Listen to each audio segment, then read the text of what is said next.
Look what tight ship Terry's found. One of your finest hours. Oh, this is a blast from the past. The Goodwood Cup of Persian Punch. He won it twice, didn't he? Yeah. You were the second time. Yeah. 2003. What a wonderful. He was big. He was a big horse, wasn't he? Big, Massive. and Biggest horse he I just rode. galloped and galloped and galloped. You thought, if you'd just seen him, you thought he might have run in the Cheltenham Gold Cup rather than the Goodwood Cup. Do you know Elsie always said he wanted to take him jumping, and Jeff Smith wouldn't have it, would he? Didn't want to.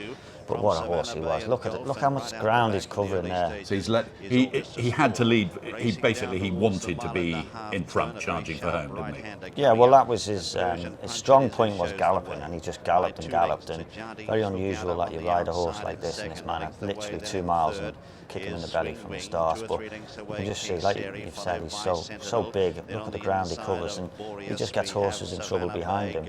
Great shots there of Goodwood, aren't there? Of all, it gives you such a good idea of what Goodwood is really like. So, well, this is so why green. this is why we spoke about how difficult Goodwood is. The track is turns and undulates, and there's no track like So Goodwood. here's a quiz question for you. How many times do you think you rode Persian Punch?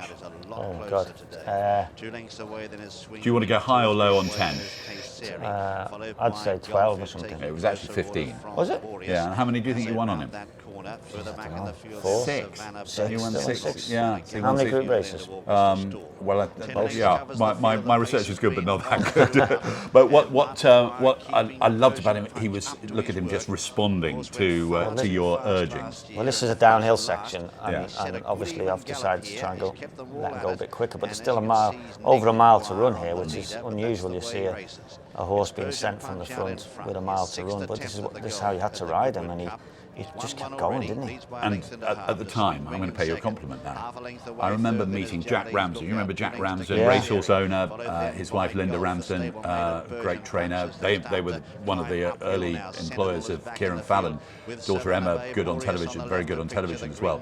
He said to me one day, "You know what has improved Persian Punch? Because I think he'd slightly lost his mojo, hadn't he? Yeah, And then they changed rider, and you got on." He said, "Dwyer's unbelievably good from the front." Do you see yourself as a from the front type of rider? That's your speciality? I don't know about speciality. I think I try to be as good as I can from every position, but I did enjoy riding this fella. And he, like I say, Look at those elbows. I tell you what, I don't think I'd be fit enough to ride him now. Even when This Jardine's Lookout, which is coming to throw down the challenge, that's Darrell Holland, isn't it, on the outside? yeah, look how wide Darrell's challenged me. He doesn't want to race alongside Persian Punch because he knows that he would just be that competitive. He'd get back up. So Darrell's tried to challenge And wide. the third's challenging like nobody's business Yeah, as well. the horse could be inside, and he's actually headed and comes back. But this part of the race, if you've gone quick enough through the early part, and you've got the horses behind you a bit tired, and you've got him into full flight, this is where the horse now he'll be brave enough to just kick in and go. You still again. don't really fancy him now, do you, watching? I know.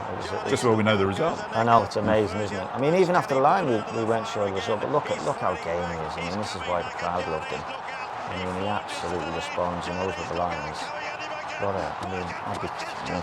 at that. We pulled up and didn't Did you know? So I always wonder about that. Do you know in a situation like that? Your gut feeling tells you sometimes you think you've won, but... So what would you and Darrell have been saying to each other at that point? If I remember rightly, we pulled up and we pull up around the corner and we're listening for the announcement, first number, whatever. So you look at your number cloth. Yeah, believe it or not. I know it sounds stupid, but you don't know what number every one of your horses is. No. So, and we didn't know. And then when they announced it, you can't. So you're leaning over to see what number.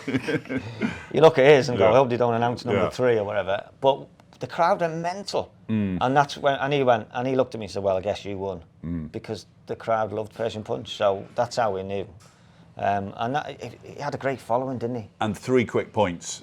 One, I don't think you had obviously, when it was announced, you responded to the crowd, how excited the crowd were, and you actually took the horse along the front of the enclosures. And that didn't happen in the same way in those days as now. It's sort of fairly standard practice. So I think you were a bit of a trendsetter there. Yeah, I know. And you took him as though to give it, and you were milking it as well as the horse. I thought it was Robbie Williams, didn't I? I'd watched him the night before in Nebworth. No, It was weird because he had his own fan club, and, Yeah. and when you get on him in the paddock, they were cheering him, and people cheering him, waving flags, going out onto the track. So when he won, Go on, Punchy. yeah, I mean, it was when he won, and in the manner he won, and the horse took over at the end because I was knackered.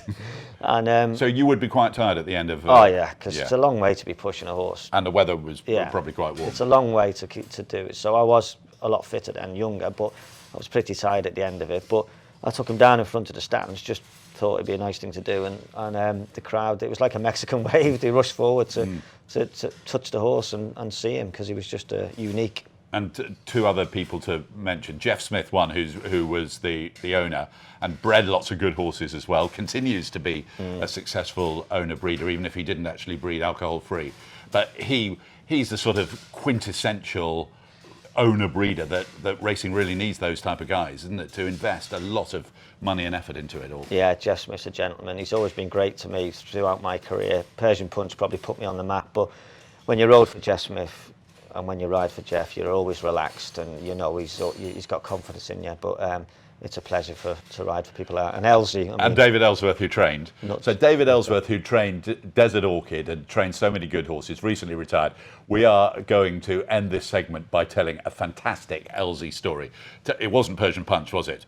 When you rode for him one day and you screwed up. Oh yeah, I made the balls up at Goodwood. It was. And it was. When you get something wrong, It wasn't Persian Punch. No, it was another long distance race, and I made every mistake.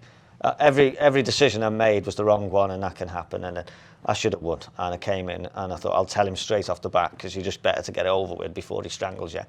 I said, boss, sorry, I messed that up. And he went, no, it's not your fault. It's not your fault, son. I was like, I'm all right. I'm off the hook.